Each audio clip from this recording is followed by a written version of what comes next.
Good evening and welcome to a relatively belated Forgotten North podcast. It's been quite a spell since our last one with a lot going on. Good evening, gentlemen. Evening, mate. Evening. For those not just listening and watching, you will see I placed myself above these two minions because I feel like people need to know that I'm a world champion and that these guys are just now my subspecies of Forgotten North. I think his head's slightly growing as well, Stan. Yeah, no, I still think we're trained together. A third of that trophy's mine. All the hours of playing your miserable lists. I know, look, it all worked out in the end. See, everyone's a winner. No, but all joking aside, congratulations to you and the boys.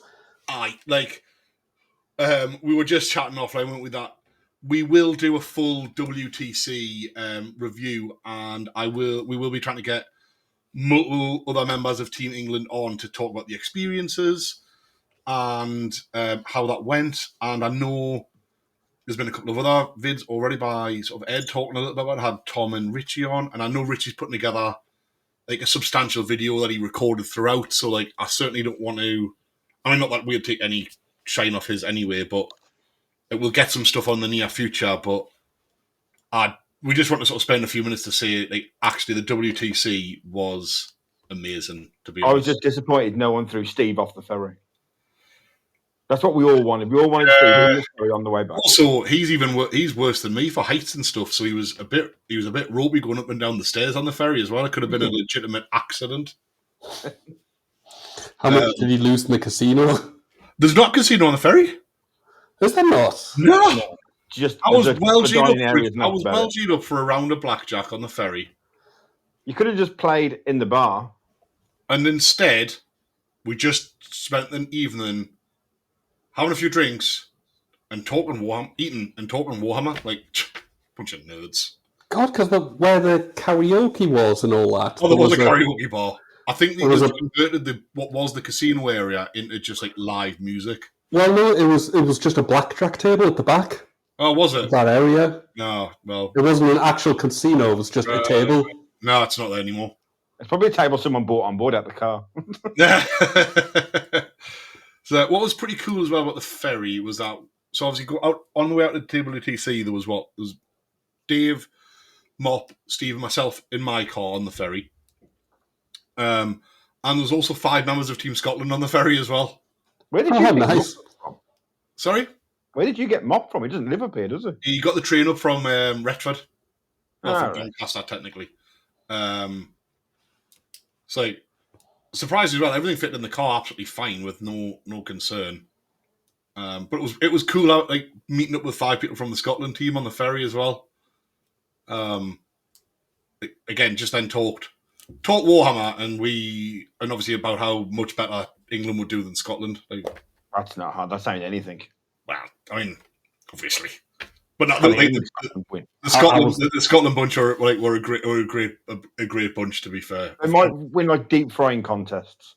Well, obviously, how was the drive from Amsterdam to Mel? Honestly, it was really smooth. Got breathalyzed as soon as we got off the ferry, so I'm pleased I only had like 3 beers.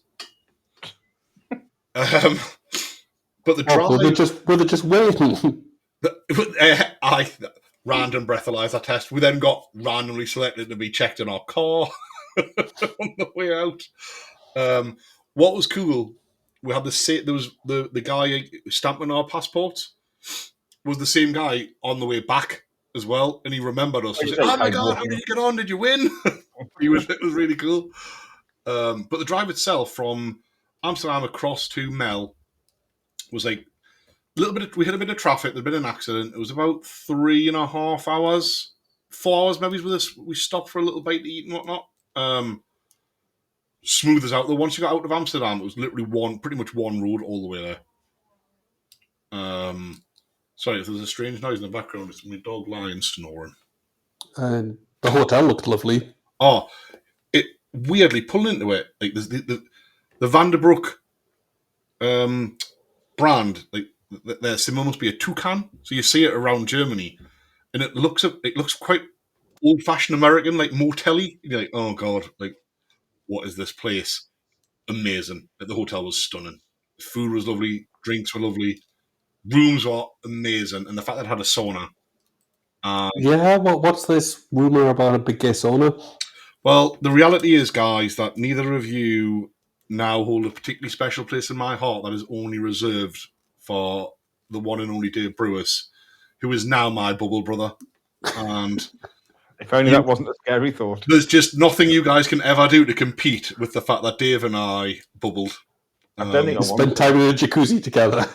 We showered, we saunaed, we jacuzzied, we showered again, we ice bathed, or ice bucketed. Unfortunately for Dave, he wasn't aiming to be ice bucketed, but it turns out when an ice bucket hits me, there's a big splash zone.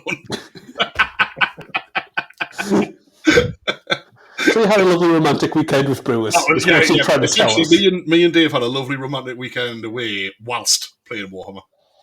I did enjoy the short of you and Richie giving the breakfast people the evil eye. Oh, we were so ready for a coffee on that second morning. Like, Dave, like it was brill.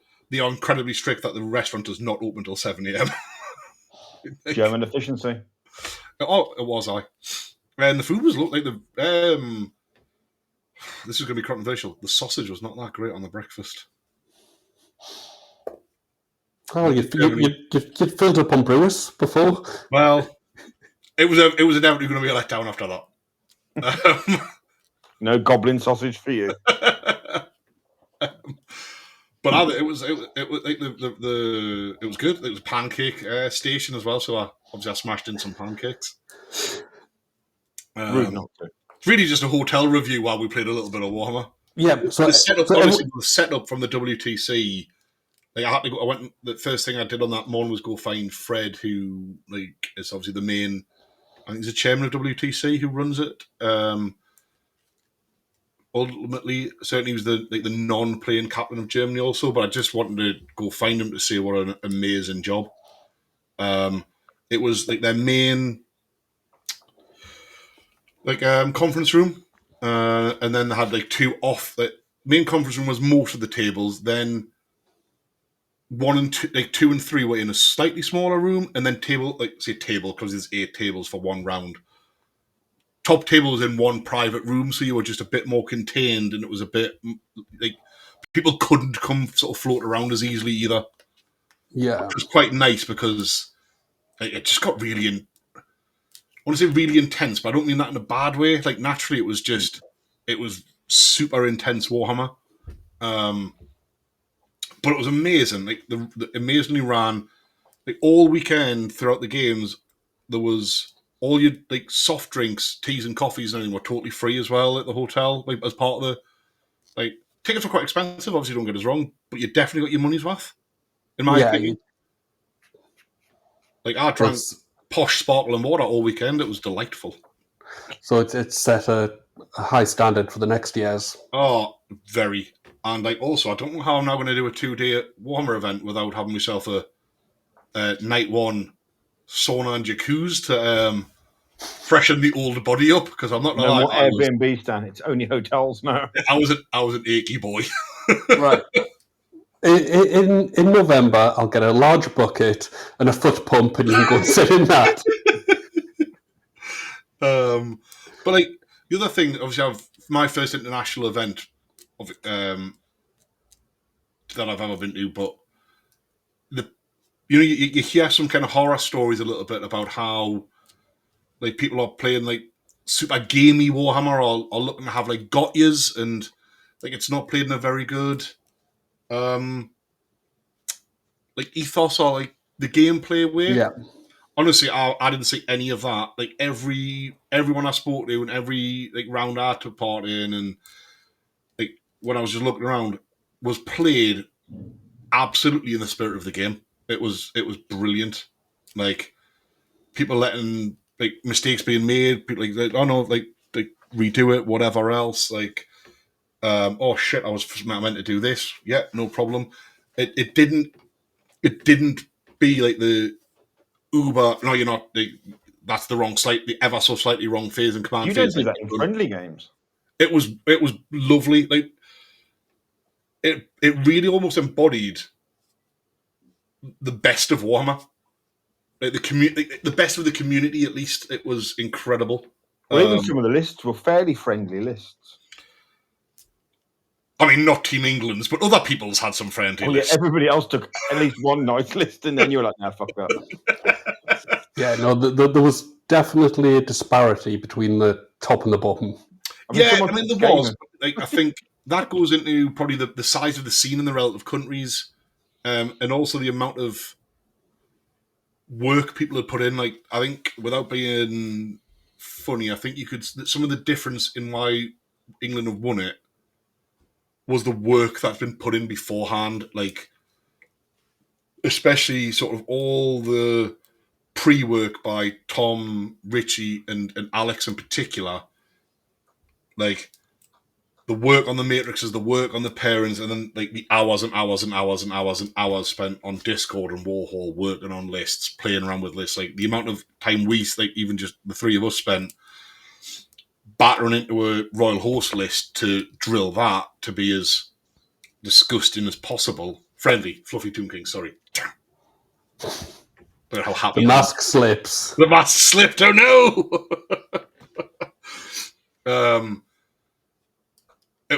Like, England's were tough list. That said, though, you're right. Disparity between top and bottom.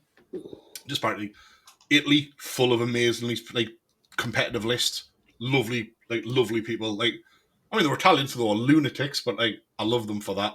They were amazing. Like, it was brilliant. I had a lovely game against Danielle, the guy I played. Belgium's lists, very good. Denmark's lists were really tough. Like, they were very unlucky to not finish in the top three, in my opinion. Like, they were very good. Very good. Obviously, I was just sitting here glued to looking at new recruits constantly all weekend, and it seemed like the parents, there was very few times across the whole weekend I went, that's a really bad parent, or multiple bad parents. Yeah. To always get,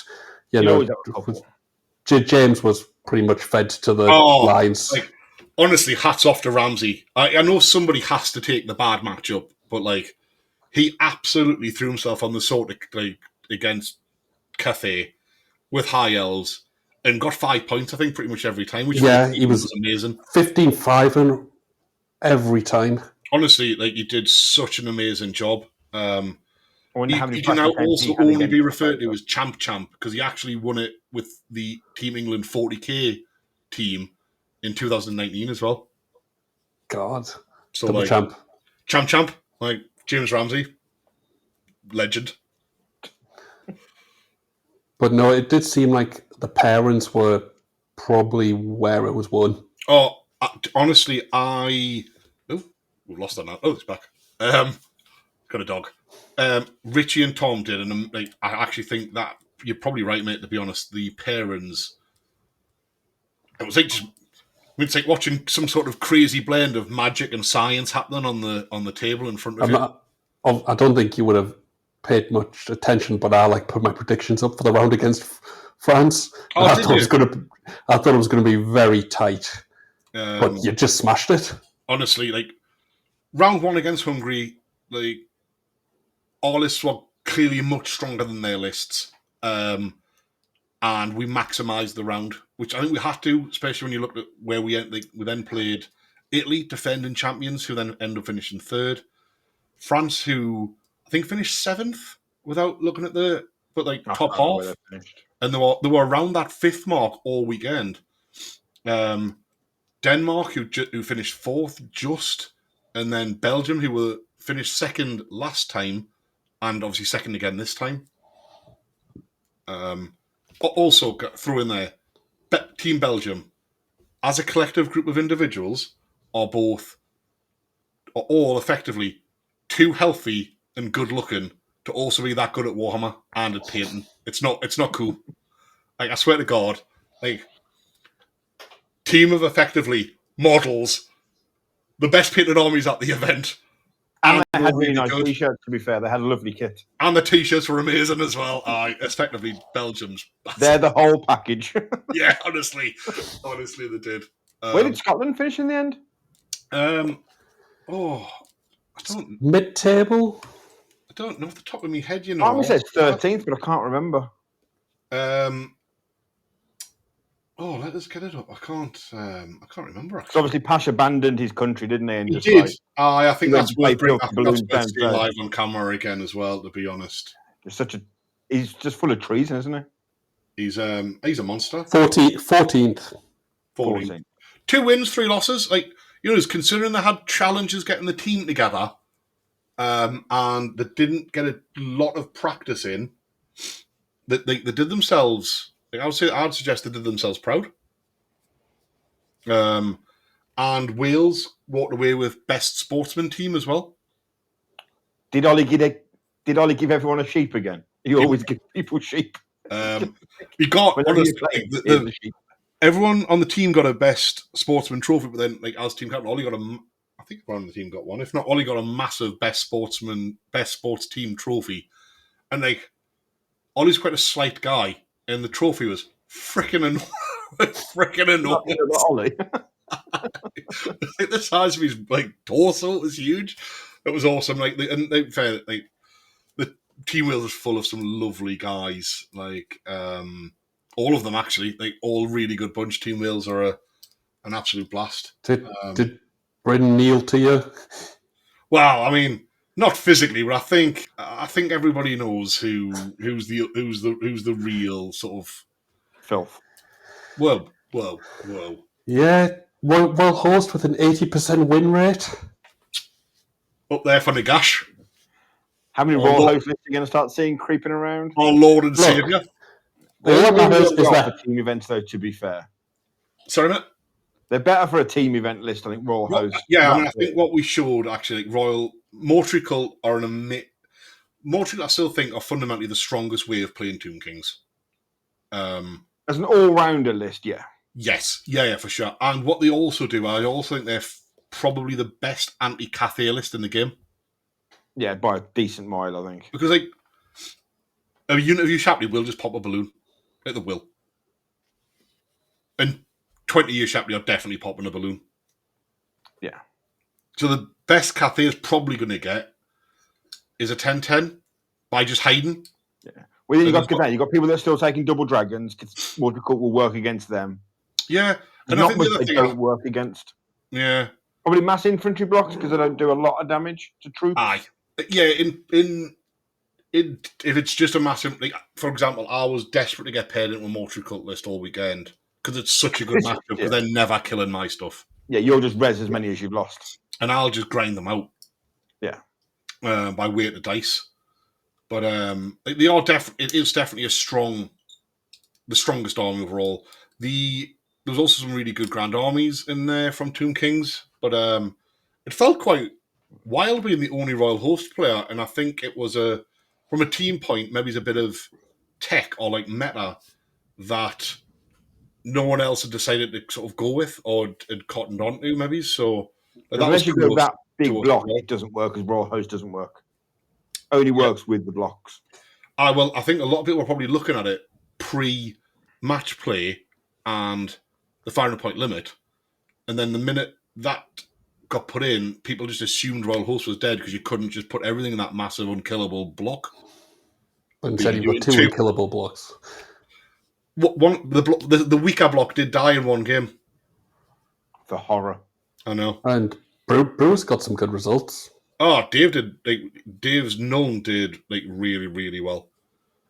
I just love the fact that someone, I can't which team it was, took Skaven. And I'm like, that's the hero. There was a few Skaven players. And Germany's Skaven list was terrifying, to be honest. It gives what's his name hope, doesn't it? The Beastman player's son. Yeah, that's the Skaven list you want to take. Mark's son. Yeah. Like, you might bring that Skaven list to the next Forgotten North. I'm not gonna lie, and I mentioned it before we went away. I'm super tempted for it to do a Skaven army, you know. I thought you were doing cows. I am doing cows. I'm gonna do them as well. Cows and rats. Cows and rats. You love a good farmyard. Yeah, I am. The more I think about it, the more I'm thinking, oh, Skaven, yes. Die. Die, yes. I yearn for a huge block of plague monks. I said my favourite game I ever had with Skaven. I took me Vermin Lord and me Plague one, and I played another Skaven plane. We both had Plague, and by turn 2, we had like nothing left. Yeah. Yeah. That's how you play Skaven. But yeah, so there was some the German Skaven list. Genuinely, the big block of Storm Vermin, all the characters in it was, for a block like mine, really quite scary. Mm. I mean, I would have been best to shoot it to death first because they're only T3. Yeah, T3, 5 up armor. I think they had heavy armor and shields, but still, They're still 4 gonna- up, and like They're still dying. I'd shoot them with 70 shots where possible. Yeah, you're still going to kill a chunk a turn. Aye, They're not going to get you It really. wasn't that big a block. That said, it also had like Steed of Shadows, so it could have been honors in turn 2. But it was nice to see them there. I think the only army's not represented, and I will try to do a breakdown before, like at some point, for a full. The Chaos Dwarf army? Yeah, there was Chaos Dwarfs there. Yeah, I think the only ones not represented were Ogres. I didn't see Lizardmen on the list. Ogres, No. Lizards, and Dark Elves. Oh, yeah, no Dark Elves. There's a There couple was- of demon lists, wasn't there? There was demons. There was a Wood Elf player. Orion's Wild Hunt, mad bastard. / hero, whichever way you want to look at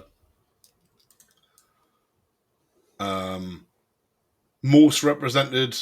Well, every army had a Cathay army. Every army had Cathay. Every army had VC. I think. Everyone, barring one, I think, had Tomb Kings. Brett? I think everyone had a Brett's army, a various different type, roughly. I'll go through all the data and I'll do a nice breakdown at some point in the near future for a more thorough sort of empirical breakdown. But Yeah. it was awesome, to be honest. So we'll get a better review. I'll post up some videos and some. Well, hopefully we will. Turned out over the weekend I was a relatively terrible YouTuber. Yeah, we'll say we'll put a pin in the world stuff for now. Yeah. Otherwise, So we sit here talking about it all night. I know, yeah. So that all said, otherwise, part of that, at time of going live, Forgotten North 3 add-ons officially closed. Yep. At the time of recording, We half closed in 1 hour 30 the time of recording? half 11. Half 11, 3 hours. 3 hours? 2. 3. 11? Yeah. 3. I was like, Stan, how much have you drank?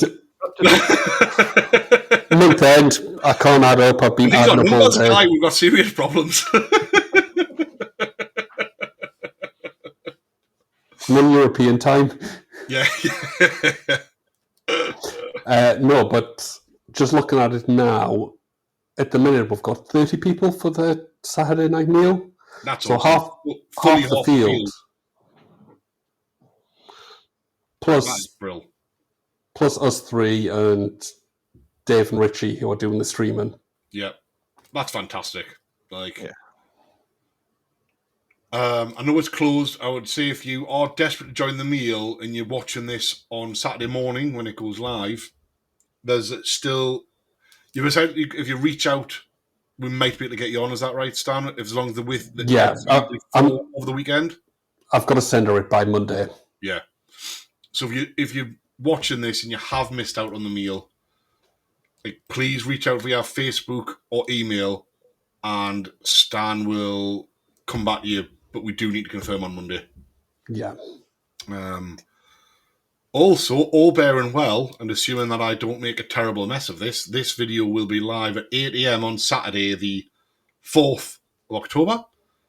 And at time of going live, tickets for Forgotten North 4 will be on sale at 10 a.m. So in 2 hours' time from this video going live. Yep. We're about 24 minutes in, so an hour and a half in. An hour and a half at this point. So if you haven't attended a Forgotten North event before, well, naturally we can only recommend it because we're wonderful humans. Well, not Andy is. Not Andy. Not him. Well, what do you mean? I'm the delightful one. Andy's the nice one out of the three of us. I've never taken a filthy list to to an event. No. That's because you're an awful human. Then stands the next most awful human, so he also takes fluffy lists sometimes. As the nicest person, I can Well, afford to it's take the fantastic. worst lists. I've taken dark elves. I've taken lizards. Cathay. Yeah, Cathay overrules everything now. That all the past is forgotten. 80% Just win one of rate those at Worlds. players now. You're in that box. Basically, you're as bad as Pash. Is basically what we're saying. Practically, he's the English Pash. All I'll say is 80% of Worlds. You don't even class as a person, so you can't be a nice person. Well, I did get wrong off Brewis the other day. I know, but starting to think about I might do more to go on. He's like, bad, Andy, bad. I was like, okay, sorry, Dave. But yeah, so Forgotten North 4 tickets going on sale. Like, incredibly excited about that. Don't know what to think for how fast they'll go this time. I'm still betting quick. Well, the last one's effectively sold out in 30 hours. 4 hours for the initial 48. And 4 then hours. Mental. I still think they'll be gone by the end of October. I mean, I hope so. I hope so because then it allows us to better plan everything that goes into the event. yeah, and it's going to be the 60 man, and we've got absolutely no room to grow on that. Nah. And we do have confirmation again that at Forgotten North 3, Dowie After Dark will be coming up to cast it with a special guest, also known as Dave Brewis, the other half of the By Bubble special, Boys. you mean like special guest, not like a special. Special. He's Special in just my heart. Yeah. Scott's bubble buddy. Bubble Brother. You better have t-shirts saying Bubble Brothers. I'll be disappointed if you don't. Yeah, I haven't, but I'm going to have to get some now. And they will be casting Forgotten North 4 confirmed already as well, which will be awesome. Yep. And streaming the events on a more wider basis will be something where we'd love to do more of, and obviously just help to grow the community as well, which is obviously what we're all about. And the other good thing is that the prices for the event have basically stayed the same since Forgotten North 1. Yeah, which is quite rare for hotels not to have massively jumped. Yeah.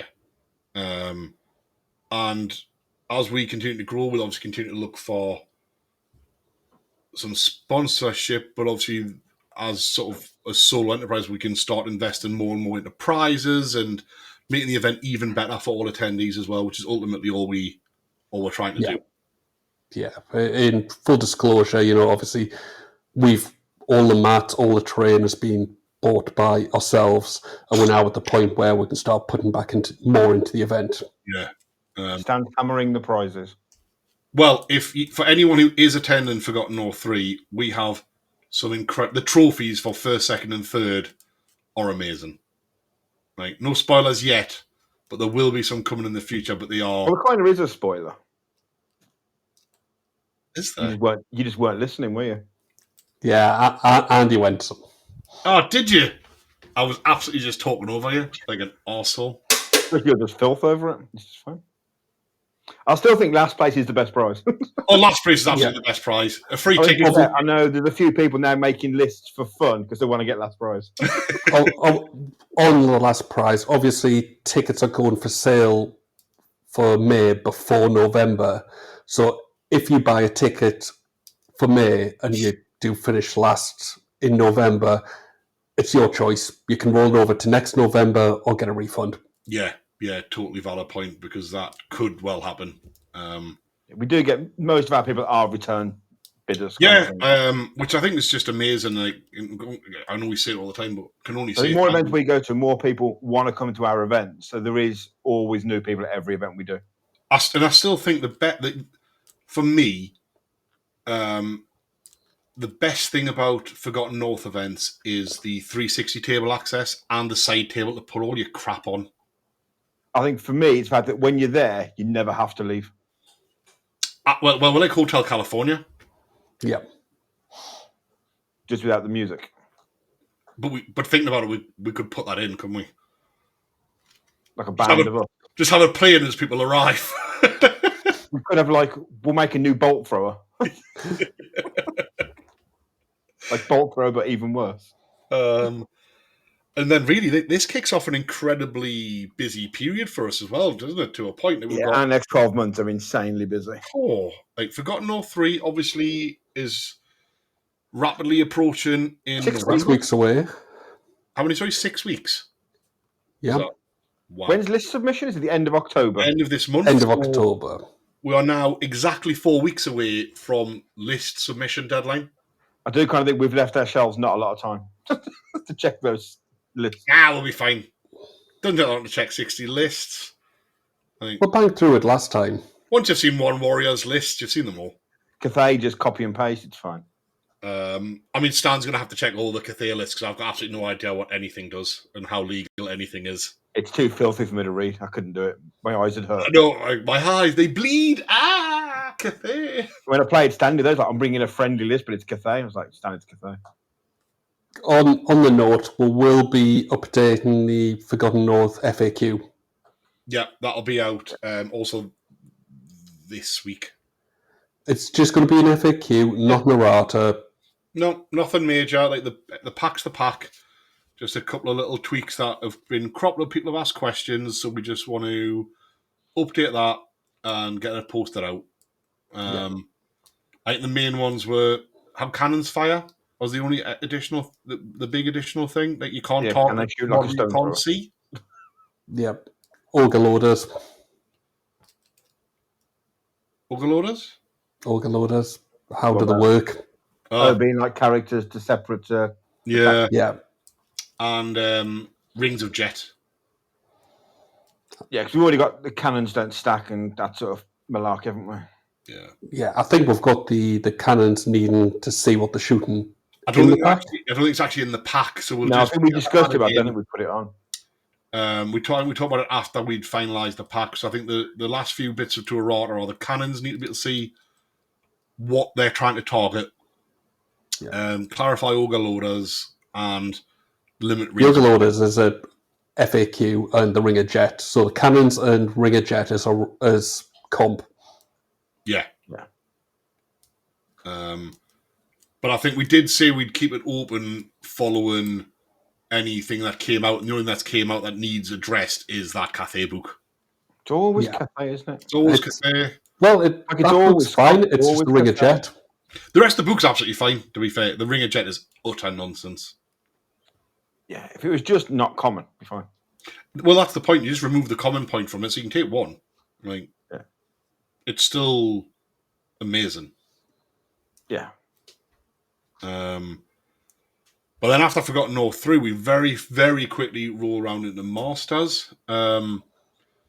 We will do a video very shortly-ish on how Masters is going to look, how the comp's coming together, etc., etc. But that rolls around in January. So again, not far away, 3 months away. Yep.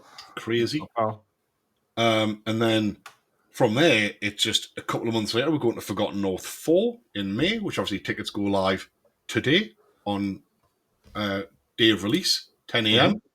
Make sure you get them. Then we go into what I know Annie's most exciting event, which is the narrative, which we're going to travel for. and on tour. Forgotten North on tour down to Boards and Swords.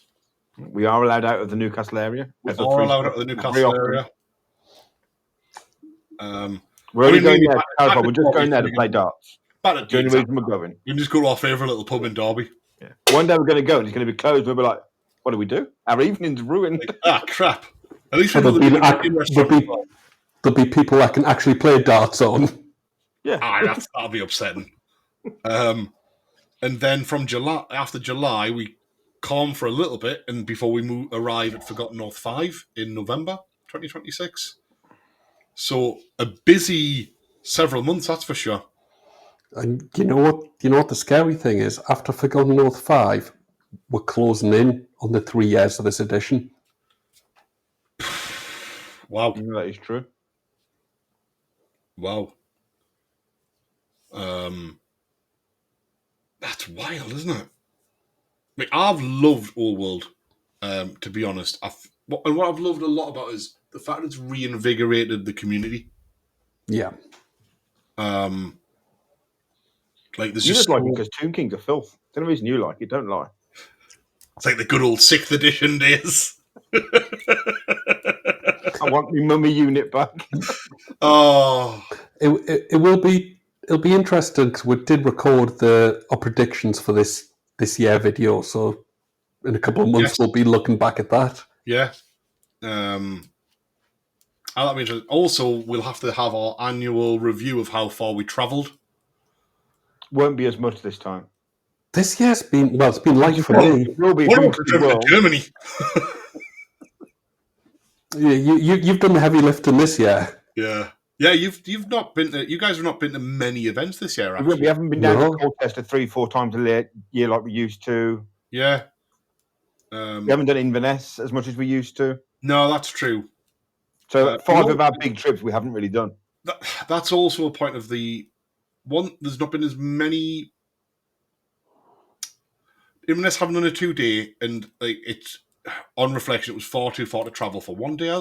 Although they're brilliant events, and the minute they're at the position to run 2-day events, I'll absolutely be there. Like Apparently, Rich is prioritising his second child over 2-day events. Honestly, I think his attitude stinks. I know. You can tell he plays Cathay. That's just all I'm saying. This is abuse.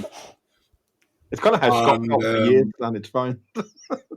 There's also the other thing. The beauty is with Old World, there's just been so many more, events that we've not had to travel the length and breadth of the country like 3 times a year.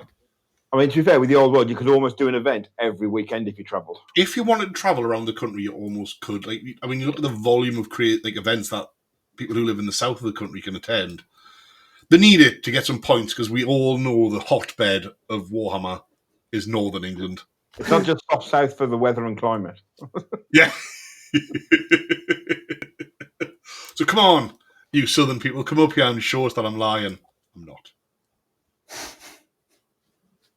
As far as they'll come is like Nottingham and Derby. They don't travel past. Yeah. They don't venture north. They forget we're there. That's why we're the forgotten north. North's too scary. There'd be dragons up there and castles. But yeah, incredibly excited about the forthcoming year, to be honest. Also, obviously, not that any of us were in attendance. It was the LGT in the last weekend as well. So big event. Interested.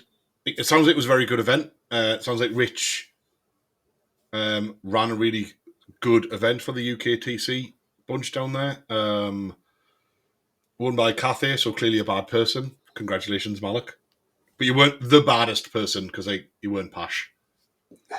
But Malik's, again, going back, Malik won the LGT at 40k the other year as well. Oh, did he? Yeah. Nice. He's a champ. Champ. Not an international champ, though, but a champ. No, a London champ. A London champ.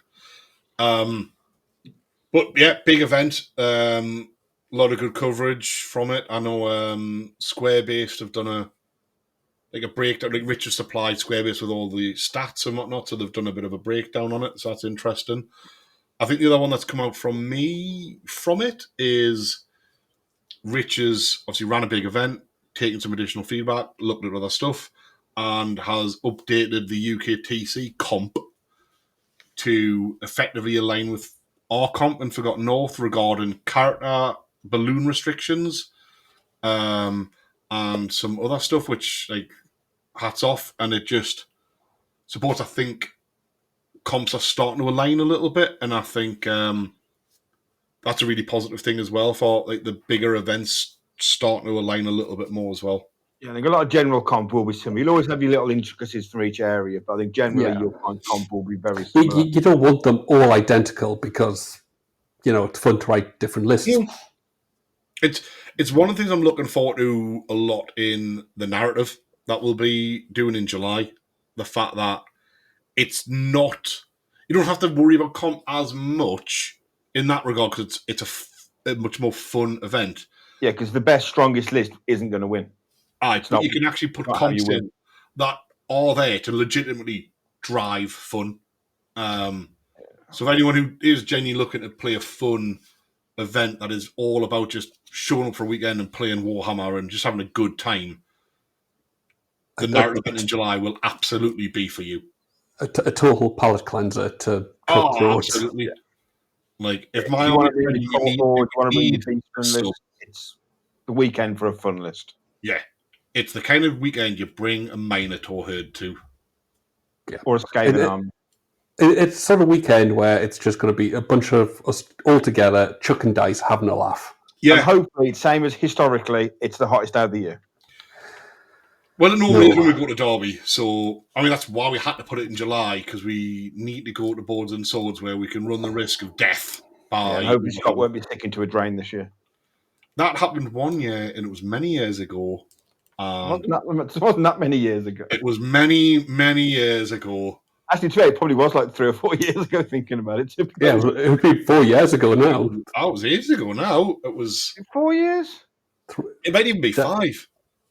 No, because that was a height because we weren't wearing masks. It I was wasn't a younger COVID. man then. I was a younger man then, Andy. You know, the highlight of that weekend, I'll say the highlight, was me smashing thingies, orcs and goblins, and him being sick in the car. You're a horrible person. Although, to be fair, you did hold my glasses while I threw it into a drain. Yeah, but if you lose your glasses, it's going to be a very long weekend. That's why I always bring a spare pair just in case. But yeah, Derby's always just... Derby's good, and Boards and Swords is a good venue. And what's nice about it is that it opens up accessibility for people who don't want to or can't travel all the way to Newcastle, that they can still come attend a Forgotten North event, even if it isn't the full package with the tables and how it is at our what is now our home venue. Yeah. But that's okay. It's all right. It'll still be amazing. Busy year and lots to look forward to. Lots of fun. Hopefully the narrative will build, like the storyline. The idea is it'll build. We'll roll that into next year, and we can continue to advance a storyline that kind of parallels the official story. So that'll be a blast as well, to see how people sort of engage. This one originally set in the not long after what's his name gets killed in Hellfen. Or does he get killed? He's just never seen again after Hellfen. It's like Skaven, you never see them. Do they exist? There's no rats under the Empire, Andy. This is a few hundred years before the actual setting. Yeah. Which I think, again, that's what you want. That's what you can do with narratives, isn't it? And just have a bit of fun with it. Yeah. But more will be revealed in the forthcoming months when Andy puts more of his AI to practice. Don't know what you mean. No pressure, because the rest of us clearly can't do it. You know how I feel about AI. They took their jobs. Skynet. If Andy trained Skynet, you can see it now. Like, no, I'm only killing you because I'm a fluffy AI. I'm a fluffy AI. Exactly. You can have some and he can have some, it'd be fine. It's the worst that can happen. So as far as sort of activity on the channel goes, though, for the next little while, we've got a battle report to come up in the near future. We do. Where we have what I assume fluffy beastmen being ballooned. No demons. Fluffy demons. Oh, was it demons? Ah, well. We were discussing a demon prince earlier. Oh, yeah. I can have any beastman list, that would be fun. Yeah, clearly I've barely got a grasp on what's going on. Yeah, it was a game, I'll put it that way. So that'll be coming up in the near future. We will have a live show, date fully to be confirmed. We're just moving around some other things in the background. But once which live show for the month date will be confirmed, we'll post that out.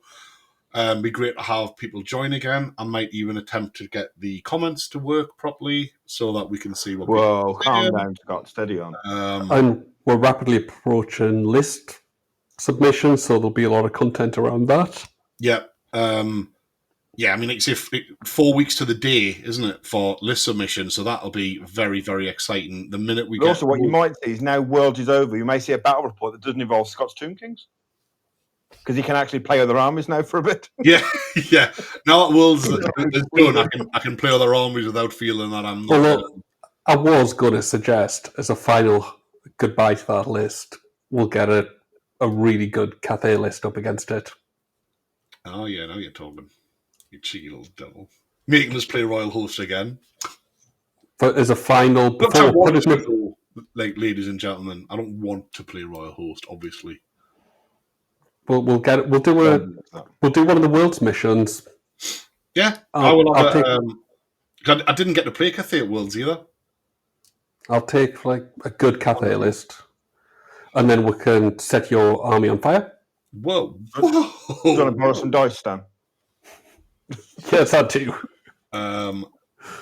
The fluffy legions of Nagash will never be put down. But we'll try and get that recorded as well, time allowing. Yeah.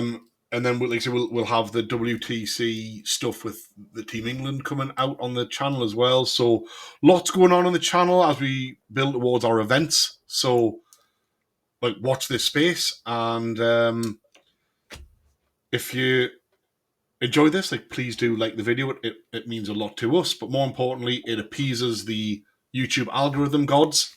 And if you are watching this and you're not a subscriber, please subscribe. We will continue to hopefully provide some entertaining, arguably, old world content, mainly to focus around our events and just generally what's going on in the world of Warhammer. Have I missed anything else, guys, or have I talked enough nonsense for us all? No, it's all good for me. You've always talked enough nonsense, it's fine. I know. I'm like the comedy entertainment. Well, the silence spoke volumes. But I suppose with that in mind, at this current time, it is now just over an hour until Tickets for Forgotten North 4 go live. So if we're not seeing you Forgotten 3, or even if we are, please get Tickets for Forgotten North 4. 2.5 hours for Forgotten North 3 deadline. Yep, at this time of recording. The time of going live, done. So please get Tickets for Forgotten North 4 if you're interested in attending. We guarantee a good weekend. Or an apology from me, but it will be a good weekend. And in the meantime, I think we will say good night and thank you very much. Good night. good night.